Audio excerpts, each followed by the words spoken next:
All right. Good morning, everyone. Thanks for joining us at Offset Symposium 2023. First time post-COVID, so we're trying to kick it up a little bit. Excited for a day of great content and programming. Goal today is to try to bring together a bunch of different constituencies, create a conversation around how all of those different groups fit in as we're talking about national security innovation and defense technology and sort of great power competition. So very excited to have everyone here. We'll also be debuting our app showcase for the first time, which I think you guys saw some of walking in. Bunch of different software applications that are helping kind of change the way DoD is going to be dealing with their data, going to be thinking about innovation and process and capability, and that'll be continuing to grow. Many of our exhibitors today hosting and accrediting their software applications on Game Warden. So I'll do a shameless plug for our software platform. It's the best out there. Be sure to visit with them. They'll be out there until about 3:30. They've got the ability to run demos, walk you through what they're doing, how they're approaching things like cybersecurity and SIEM and product management and machine learning. So please go out there and take a look. We've also got a printed program guide that this is telling me to tell you to follow along with. So please do that. And share your highlights on social. The hashtag is apparently Offset Symposium 23. There you go. It's on the slide. And wanted to thank our sponsors because real talk, this wouldn't be possible without our great sponsors, Carahsoft, AWS, Rise8, Productable, and then our host committee that helped drive real good diverse attendance here. Palace Advisors, Beacon Global Strategies, Defense Entrepreneurs Forum, Cyberspace and Intelligence Association, Long Capture, Globally, Operation Code, and the Silicon Valley Defense Group. We've got an action-packed day. You guys have seen the agenda, tons of great speakers and content. We're going to break for lunch from 12:30 to 1:30. And then at 4:30, we'll do a happy hour.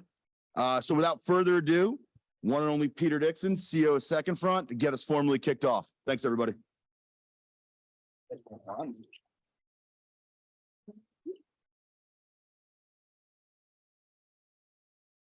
Is this working? Great. Hey, everyone. So what a great crowd for 8 a.m. here. Good to see everyone.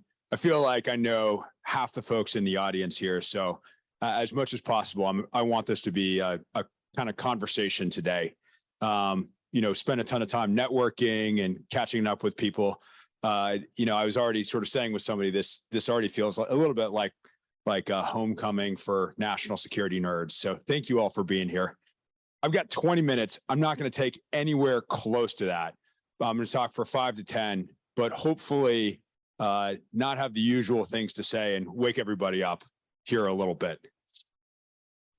So first of all, I just want to echo Tyler and just show of hands, who in here has ever planned a wedding, right? Okay, that is basically like throwing this event, but times 2 or 3, and it is a bear. And so credit to the team who put this together and pulled this off.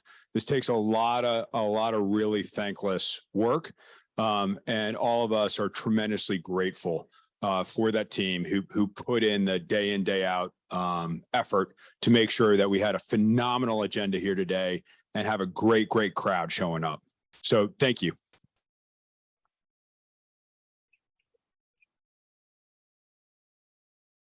All right. So let me do another show of hand here. I'm going to ask you to either put yourself into kind of two camps here. And unfortunately, I think that this is the way that it gets portrayed a lot of times. That over here, we have a camp that is the traditional defense industrial base.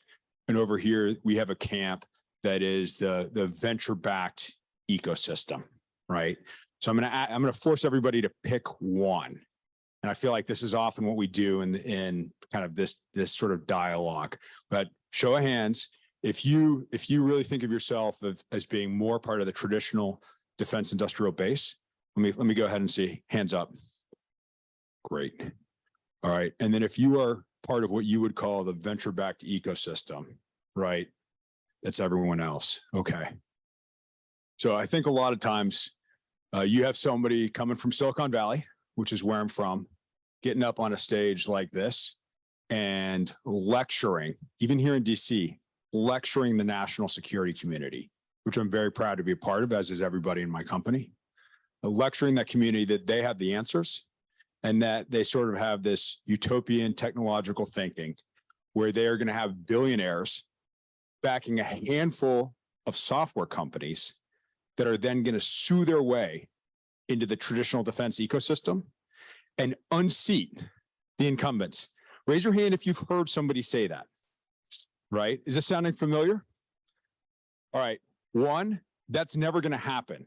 Two, if it happened, it would be disastrous for the country because it would be binning decades of effort and technological advantage that frankly is kicking the Russians' ass right now in Ukraine. And so the idea of throwing that out is crazy. What we really need, right, and we need it quick because we're running out of time vis-a-vis China, is we need the Israeli model and here in the US. How long have we been saying that? And that is not software companies backed by billionaires unseating traditional defense companies. That is a national security innovation base that has the tech sector, the high-tech sector, and the traditional defense ecosystem working hand in glove, right? That's what we need. That's the national security innovation base that is going to secure America for the next 100 years, for our children, for our children's children. We need to get very serious about what that looks like. Because how long in the national security community have we been preparing really for two threats? I mean, we're not doing this just to make the best possible defense ecosystem we can. We're doing this in a competitive way with two key threats, Russia and China, right? One is here today and one is here tomorrow. Let me be specific about that. There's general consensus here in the national security community that we're looking at a blockade or an invasion of Taiwan in 2024 to 2027 timeframe. Tend to think around 2025. It's here. So the amount of time to start getting this right is very, very short, which means that we need to be rebalancing where we have tech injection and rapid prototyping level set with basic and applied research. The preponderance of our effort and our funding should not be things that have a 10+ year horizon. Not to say that's not important, not to say that we shouldn't fund that. By God, we should, right? That is our long-term advantage. But if we are going to deter China in the South China Sea, that is going to be based off our ability to maintain quantitative military technological advantage. And the way that we raise the bar on that is rapid tech injection. And so everybody was, for instance, focused on who's going to be the next director of DIU. And that was a huge conversation, right? You don't see that sort of focus, for instance, on who's going to be the next director of DARPA, because DARPA has a giant budget and it's really the PMs that matter there. DIU, if they're getting $90 million, right? I mean, that's Pentagon budget dust. It really does then matter who's the next director of DIU because they have to do a lot with very little. So in the national security innovation community, we've been treating it like colored sticky notes and good idea fairies and self-licking ice cream cones that never transition, with very little focus on what are the ROIs or what are the big blue arrows. But for lines of military technological advantage, DoD has said that's 12 out of the 15. So in the traditional defense ecosystem, we have a whole apparatus that is focused on what's the enemy doing? How do we think about that? How do we maintain our advantage against it? That goes into think tank land. I mean, there's a multi-billion-dollar apparatus that is creating those big blue arrows about what we're doing for 3 of the 15 lines of technological advantage. Over here for the 12 of the 15 lines of technological advantage, which are commercially driven, who's doing that process, right? When you look across the innovation units, I mean, how are folks, like us back in the day doing it? It's young, motivated officers who are trying to find a niche solution to solve a problem that they individually faced when they were back at a unit, and then hand walking that back over and sometimes having success. It's time for us, though, to professionalize what that looks like. both with a big blue arrow, and about now having some accountability around what we're doing. The throwing spaghetti against the wall and seeing what sticks, we don't have the luxury of doing that anymore, especially because stuff is sticking. So stop throwing more spaghetti. There are 140 different innovation organizations in DoD, 140.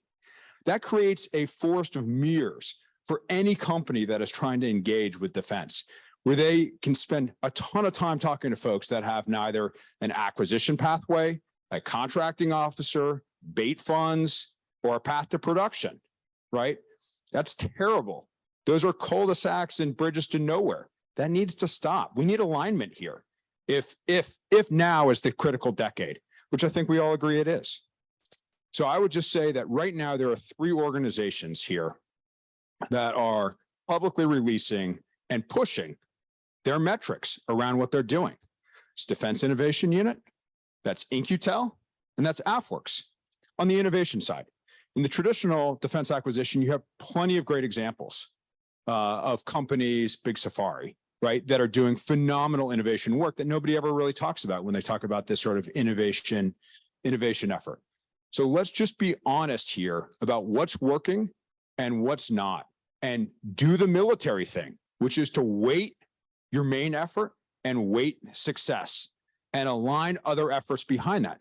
Because frankly, that's the commercial thing as well. You pick the winners and losers. And we're now talking about, hey, we as the military need to start being careful in picking winners and losers. And I hate that terminology. Really, it should be, backing folks who have already won on the prototyping side, right? Who have already proven that they're successful. But why are we not using that same language to describe the national security innovation community? And now saying, okay, you've had 2 years to prove out your model. It's either working or it's not. And that's not going to be driven by anecdotal examples. That's going to be driven by the metrics.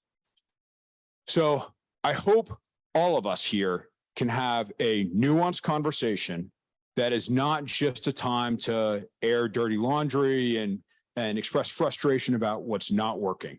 I hope we can have a conversation here over the course of the day on what is working and how to scale it. Because the time for treating this as innovation theater broadly across both the traditional defense ecosystem and the national security innovation ecosystem is over, because the fight is here. The fight is here today, and the fight is here in 2025. And it's going to be on folks like us in this room to figure it out. So thank you very much for being here. Please give yourselves a round of applause for taking the time out of your day to be participating in something like this. Sorry. Now you can give yourselves a round of applause.